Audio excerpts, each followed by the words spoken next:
ئێرە یەکێکە لە مزگەوتەکانی شاری سلێمانی.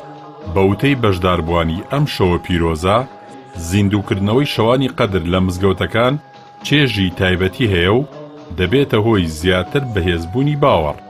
یەکێک لە تایبەتمەندەکانی مانگی ڕەمەزانی پیرۆز لەسەر ئاستی جیهانی ئیسلامی شەوانی پیرۆزی قەدرە کە دەکەوێتە دەشەوی کۆتایی ئەم مانگە پیرۆزە.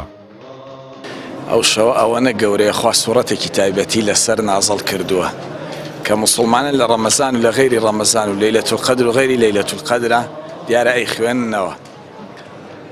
ئەم شەوە لە عەهدی پێغەمبەرەوە صلی الله علیه وسلم تا ئێستا و تا ڕۆژی قیامەتیش جێی ئیهتیمامی موسڵمانانە. خۆی خودی موسڵمانان خۆیان ژیرن بۆ دینەکەی خۆیان، بۆ دنیای خۆیان. زیاتر ئینسانی موسڵمان حتا بۆ دنیاش کە هەوڵەیە لە ڕێگەی خواوە هەوڵەیە، واتە خۆی لە خوا نێزیگە کاتەوە چونکە ئەزانێت دنیا و ئاخیرەت ئیخوایە. لەبەرەوە ئینسانی موسڵمان کە هەوڵ بۆ دنیاش ئەیە بە پێوەری خواناسی هەوڵی بۆ ئەدا.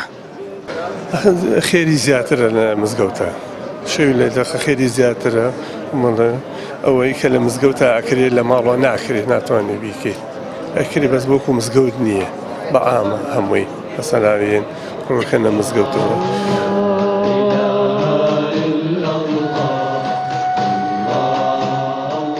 لە زۆربەی شار و شارۆچکەکانی هەرێمی کوردستان هاوڵاتیان بە گەرم و گوڕیەوە خۆیان بۆ ئەو شەوە پیرۆزە ئامادە دەکەن، بە تایبەتی شەوی 27 کە بە ئومێدی ئەوەی خوای گەورە بەرەکەت و پیرۆزی ئەو شەوەیان پێ ببەخشێت و ببێتە هۆکاری سڕینەوەی تاوانەکانیان. لەم مانگە هەموو دوعایەک ئینشاءڵڵا خوای گەورە قبوڵیەکە و دوعای کەش هەیە و دوعای ئەوەش هەیە کە خەڵک لێی خوای گەورە لێی خۆش بێ. خوای گەورە ئینشاءڵڵا لە هەمومان خۆش بوو لە هەمووی مهمتر بەڕاستیەوەی کە دوعایەکەین یەکەم شت لە کەس و کارمانەوە دەست پێکەین کە بە سەحەت و بە دوور بن لە دووری ئەم مەشاکیلی دینایی کە تێکەوتین ئیمڕۆ. دوای ئەوە بەڕاستی دوعای دۆمان بۆ کوردستانە کە بە ئەمن و کوردستانێکی ڕۆکپێک و کوردستانێکی خۆش، کوردستانێکی ئاوەدان، کوردستانێک جەماعەتی پاک حکمی بکەن، بەڕاستی دوور بن لە دزی و ئەم وەزعی کە ئەیبینین ئێستا. بەرز ڕاگررتنی یاد و بۆنە ئیسلامیەکان لە نێو هاوڵاتیانی کوردستاندا سەدان ساڵە بۆتە بەشێک لە ژیانی کۆمەڵایەتی کوردستان.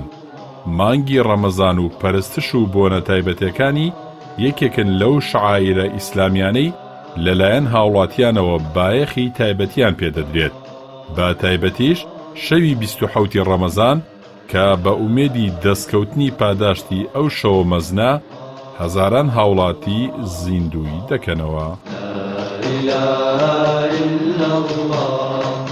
من كبندي